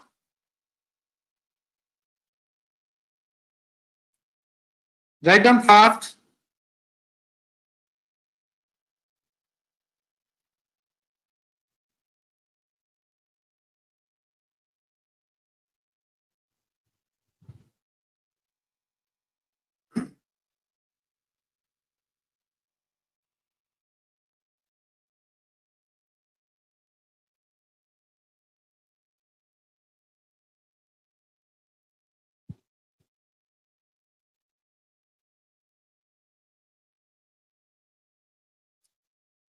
Okay, next question is, just I am waiting sir for response of students. जी जी ओके, हाँ देख लिया, क्वेश्चन आंसर चल रहा है। ठीक है सर, ठीक।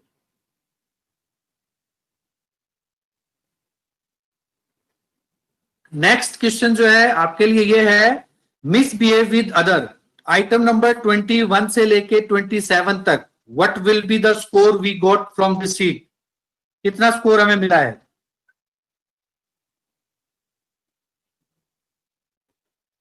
5। Excellent, excellent. साक्षी 14 लिखा है आपने। 14 विल बी हाईएस्ट स्कोर। मान लो अगर हम देखें कितना हो सकता है, वो 14 हो सकता है मैक्सिमम, लेकिन हमें मिला कितना है, वो हमें 5 मिला है। नेक्स्ट है self injurious behaviour. Item number 28 to 37, item number 28 to 37, what score we got? Excellent, excellent, you are future psychologist. इतना फास्ट काम कर रहे हैं आप, वेरी नाइस। नेक्स्ट है repeated behaviour. Item number 38 to 45, what will be our score? 12 नहीं है, किसी ने 12 लिखा है। Excellent, 3 is right answer. 3, जिसको समझ नहीं आ रहा है कोशिश करो, मेरी इंस्ट्रक्शन सुनो और आप काउंट करने की कोशिश करो। आपकी स्क्रीन पे दिया हुआ है, सिर्फ आपको जो स्कोर दिया हुआ है, किसी में 1 किसी में 2, उसको काउंट करना है और ऐड करना है। This will be raw score in that particular area, simple. और सब लोग अगर इन्वॉल्व होंगे, कुछ लोग हैं स्टूडेंट्स हो सकता है, दिस इज माय एक्सपीरियंस कि बहुत बार ऐसे we will learn later, we will do later, we will see recording, that we will understand after like when practical will be, वो फिर रह जाता है। ठीक है, तो वो कल करे सो आज कर, आज करे सो अब, is very important. Odd behaviour 46 to 53, 46 to 53। अब देखो इस एरिया में 0 स्कोर आ गया, यानी कि किसी एरिया में 0 स्कोर भी आ सकता है। ये स्पेशली आपके लिए डाला था कि ताकि ये क्वेश्चन आए तो आपको पता चले। Hyper activity 3, very good. Rebellious behaviour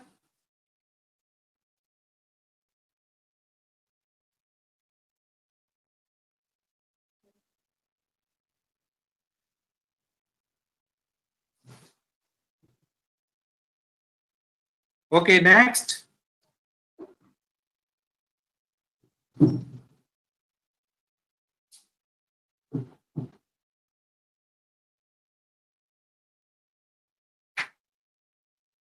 very good. कुछ स्टूडेंट्स तो है बहुत फास्ट रिस्पॉन्स कर रहे हैं हर चीज का, इसका मतलब उनको समझ आ गया है।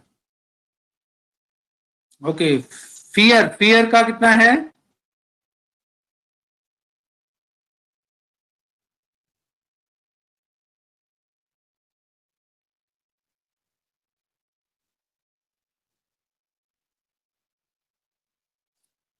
यार स्टूडेंट बड़े इंटेलिजेंट है कि देखो आपका एक ही क्लास में एक ही बार में अधिकतर बच्चे सही आंसर दे रहे हैं, तो क्लैरिटी हो रही है। लगभग 250 बच्चे जुड़े हैं और 100 बच्चे ऐसा आंसर दे रहे हैं, तो इट मींस आप देख सकते हैं कि कितनी हमारी स्पीड चल रही है।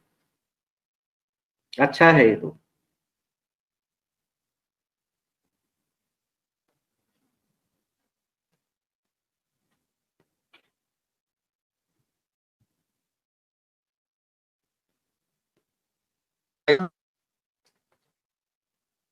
ओके, तो इसका मतलब आप मैं ये जूम कर रहा हूं कि आपको समझ आ गया है ये चीज की कैसे स्कोर करना है। Now that you can see this table, कि इस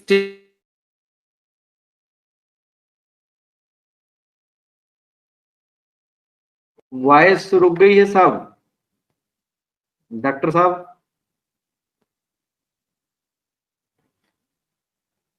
मेरी आवाज हेलो? सुन पा रहे हैं अनिल जी? हाँ सर, आवाज हाँ, आ नहीं रही थी आपकी अभी। हाँ, बीच में चली गई सर, नेट का कुछ इश्यू रहता होगा। जी जी, आप ओके जी। आप देखेंगे कि ये टेबल है, ये स्पेशली आपके लिए बनाई है। You can take a screenshot. ऐसी ही टेबल आपको बनानी है अपनी प्रैक्टिकल में भी। तो यहाँ मैंने जितने भी क्वेश्चंस आपसे पूछे हैं उसका आंसर लिखा है, और जैसे कि आइटम नंबर, ये एरिया लिखा हुआ है, इस एरिया में कौन कौन से आइटम्स कहाँ तक हैं, जैसे 1 to 16, 17 to 20, 21 to 27, इस तरह से हो सकते हैं। फिर भी आप एक बार चेक कर लेना अपने बुकलेट जो आपको क्वेश्चनर मिला उसमें चेक कर लेना, हो सकता है कोई मिस्टेक हो तो आप करेक्ट कर सकते हैं उसको। इसमें टोटल आइटम्स हैं, टोटल आइटम लिखे हुए हैं, तो टोटल हमारे पास 75 आइटम है, उसको इन एरिया वाइज डिस्ट्रीब्यूट किया हुआ है इस टेस्ट में। मैक्सिमम स्कोर क्या होगा? डेफिनेटली बहुत सारे स्टूडेंट्स ने रिस्पॉन्स किया था कि मैक्सिमम स्कोर क्या होगा, जो टोटल आइटम है उसको मल्टीप्लाई कर दो 2 से। ठीक है, टोटल आइटम मल्टीप्लाई 2। ठीक है, आप बोलोगे कि सर ने इतना सब कुछ बना दिया ऐसे, मुझे पता है आप लोग समझदार हैं, बट कुछ स्टूडेंट्स हैं जो कि पर्टिकुलरली कॉम्प्रीहेंड करना बहुत इंपॉर्टेंट है उनके लिए। They are very new for this particular calculation. Maybe suppose ये 4 है तो टोटल स्कोर विल बी 8। तो ये तो जो स्कोर आया ये है टोटल स्कोर, तो हमारा मैक्सिमम स्कोर 150 हो सकता है। फिर है स्कोर ऑब्टेन, ये हमारा स्कोर आया है जो फिल किया, जैसे जो मैंने फिल कर रखा, जो ब्लैक में हमने लिखा हुआ था, जो रेड में लिखा हुआ था, वो after the interview with parents और गार्जियन, जो भी हमारे पास जो बिहेवियर की स्कोरिंग आई 0, 1, 2, उसको हमने टोटल किया area wise, domain wise. 1 to 16 item में हमें सिर्फ 7 स्कोर मिला, 7 स्कोर मिला, ठीक है। अब उसके हमने परसेंटेज निकाल लिया। यहाँ क्या है, डोमेन वाइज परसेंटेज। ये परसेंटेज हम क्यों निकालते हैं, ताकि हमें पता चले कि किस एरिया में सबसे ज्यादा बिहेवियर प्रॉब्लम है, किस एरिया में सबसे कम बिहेवियर प्रॉब्लम है। तो अगर हम इस तरह से पता चलेगा कि किस एरिया में सबसे ज्यादा बिहेवियर प्रॉब्लम है, तो हम उस एरिया को ज्यादा मान लो उस एरिया को ज्यादा कंसिडर करेंगे बिहेवियर मॉडिफिकेशन में, और उसके जो पर्टिकुलरली जो just a second, hello ma'am, I am in one session actually, I am conducting a session of ठीक है, आई विल कॉल यू लेटर। तो अब उसमें डोमेन वाइज हमें पता चल जाएगा। तो उस डोमेन वाइज को पता करने के लिए जो हमारे पास यह क्या है, 7 को परसेंटेज कैसे निकालेंगे,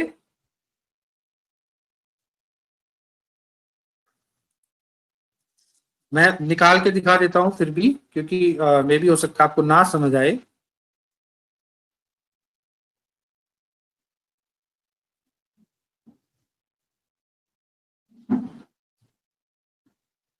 दिस इज, ठीक है, 7 जो स्कोर हमें मिला, उस 7 स्कोर को 7 × 100/32, ठीक है, टोटल स्कोर हमारा कितना है 32।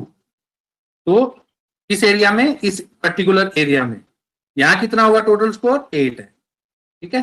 तो इस तरह से आपको परसेंटेज निकालना है, और जो ये परसेंटेज है मुझे आप निकाल के दीजिए सबका, जल्दी जल्दी, do fast, write down the percentage of each and each domain.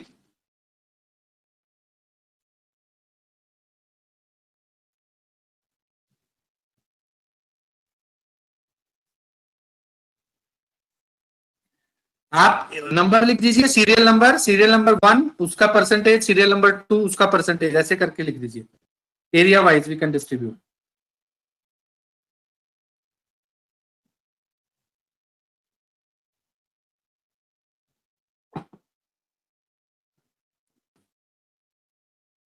I expect that you are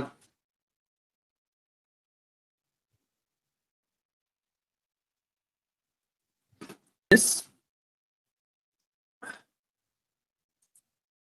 तो ये अभी परसेंटेज है, मैं आपको दिखाया अभी, मैंने जस्ट जिन लोगों ने किया है, इट्स गुड, बहुत सारे स्टूडेंट्स ने है, कुछ स्टूडेंट्स तो ऐसे हैं जो डेफिनेटली मुझे लगता है अभी से मुझे थोड़ा सा उनका एप्टीट्यूड ऐसे लगता है, they are very interested in psychology and definitely they will do good in this field,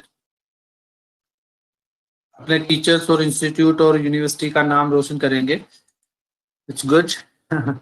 so this is domain wise percentage, हमें असेस करनी है। तो आपके पास अब क्या बनेगा, हमें एक ग्राफ बनाना है इसका, और इसका ग्राफ कैसे बनेगा, इसका ग्राफ ये बनेगा जिसमें कि एक साइड में आपकी परसेंटेज आएगी और एक साइड में एरियाज आएंगे, ठीक है।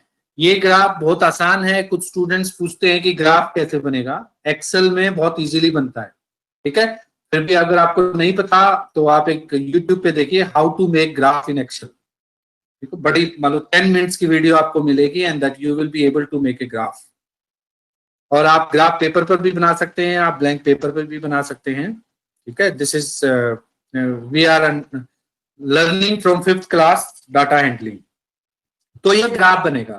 तो आपका अभी क्या हुआ, जो हमें रिजल्ट जो है वो रिजल्ट, एक तो हमारे पास एज ए होल रिजल्ट आएगा, ये परसेंटेज आएगी, दूसरा हमारे पास ये रिजल्ट आएगा जो परसेंटेज है, ये बेसलाइन हमें आपको निकालनी है, जिसमें से आपको रो स्कोर निकालना है और ये क्यूमुलेटिव परसेंटेज निकालनी है। दूसरा आपके पास में है कि आपको डोमेन वाइज ये परसेंटेज निकालनी है, जिसके बेसिस पे आप ये ग्राफ बना पाओ, जिसमें हम देख पा रहे हैं कि hyper activity and rebellious behaviour जो है, जो पर्टिकुलर रूल रेगुलेशन फॉलो ना करना, और जिस तरह का मान लो जो बिहेवियर है कि पेरेंट्स की बात को ना मानना और सब ये चीजें आती हैं रिबेलियस बिहेवियर में। तो हाइपर एक्टिविटी और ये दो बिहेवियर जो है, ये दो बिहेवियर ज्यादा है। फिर आप देखोगे मिसबिहेव विद अदर है, ये बिहेवियर प्रॉब्लम भी ज्यादा है। तो हम इंटरवेंशन प्लान करेंगे तो ऐसा नहीं है कि हम एक साथ सारे बिहेवियर ले लेते हैं। हम जब भी इंटरवेंशन करते हैं तो हम हायरार्की बनाते हैं, और हायरार्की किसके, इस ग्राफ के बेसिस पे बनेगी। और we can see the behaviour also कि जो 2 स्कोर मिला है तो उसका मतलब वो सारे फ्रीक्वेंसी ज्यादा है उन बिहेवियर की, और उन बिहेवियर को हम ले सकते हैं अपने रिजल्ट में। तो आपका रिजल्ट क्या बनेगा, स्कोरिंग आपने पता कर ली कि स्कोरिंग में हमें 0, 1, 2 स्कोर करना है। जो बिहेवियर नेवर है उसको 0 स्कोर करना है, जो बिहेवियर ओकेजनली है उसको 1 स्कोर करना है, जो बिहेवियर फ्रीक्वेंटली है उसको हमें 2 स्कोर करना है। उसके बाद हमें सारे के सारे क्वेश्चनियर में बेस लाइन वाले बॉक्स में ये 0, 1, 2 भरने हैं बेस्ड ऑन द ऑब्जर्वेशन और based on the information bye parents कि वो बिहेवियर कैसा है। उसके बाद हमें उसको टोटल करना है। टोटल करने के बाद हमारे पास, ये हमने करने के बाद टोटल हमारे पास एक स्कोर आएगा, यानी कि ये जो 1, 2, 2, 4, 5 ऐसे करके देखेंगे तो ये 38 स्कोर आया, तो ये हमारा रो स्कोर है। उसको फिर हमें परसेंटेज में कन्वर्ट करना है। टोटल परसेंटेज निकलेगी इस टेस्ट की, जिसको हमें क्यूमुलेटिव परसेंटेज बोलते हैं, 25.33। ये हमारी बेस लाइन है। यानी कि अगर आप डॉक्टर के पास जाते हैं, डॉक्टर आपको थर्मामीटर देता है, थर्मामीटर से पता चलता है कि आपका जो बुखार है 101 यानी 101 है, तो ये बेस लाइन है। उस बेस लाइन के बेसिस पे ही आपको डॉक्टर मेडिसिन देगा, ट्रीटमेंट देगा, सजेशन देगा। सेम चीज बिहेवियर असेसमेंट करते हैं तो हमारे पास ये बेस लाइन है। इस बेस लाइन के बेसिस पे हम असेसमेंट मालूम मॉडिफिकेशन करना शुरू करेंगे, और फिर देखेंगे कि वो धीरे धीरे कम होती है कि नहीं होती। तो ये अगर ग्राफ आप देखोगे after behaviour modification 3 to 4 month का बिहेवियर मॉडिफिकेशन प्लान, ये ग्राफ बिल्कुल नीचे आ जाएगा। ठीक है, तो ये हमारा पर्पज है इस बिहेवियर असेसमेंट चेकलिस्ट को करने। तो आप जो फाइंडिंग्स, जो रिजल्ट लिखेंगे, इंटरप्रिटेशन है तो इंटरप्रिटेशन में आप एक आप इसको इंटरप्रेट करेंगे, जो आप स्क्रीन पे अभी देख पा रहे हैं कि आप इसको इंटरप्रेट करके कि हमने किस तरह से आपने रो स्कोर निकाला, किस तरह से आपने उसका क्यूमुलेटिव परसेंटेज निकाला। दूसरा आप इंटरप्रिटेशन में ये लिखेंगे, ये पूरा ग्राफ लिखेंगे, ग्राफ बनाएंगे, ग्राफ बनाने के बाद उसके बाद सॉरी ये टेबल बनाएंगे, टेबल के बाद आप ये ग्राफ बनाएंगे, और फिर आप ग्राफ को एक्सप्लेन करेंगे कि एरिया वाइज कि in domain 1 the total score were obtained 7 and the percentage is 21.8। in second लिखोगे टेम्पर टेंट्रम डैश डाला, एक हेडिंग बनाया, और फिर इसमें लिखोगे the subject got total score obtained 2 and the percentage is 25। फिर थर्ड, फोर्थ, फिफ्थ ऐसे करके आप अपना रिजल्ट लिख देंगे, और एक थोड़ा सा 4 लाइन इस ग्राफ के बारे में लिख देंगे। ये आपका इंटरप्रिटेशन होगा, रिजल्ट इंटरप्रिटेशन। ठीक है, तो मेरी तरफ से डन है, and thank you very much for your patience.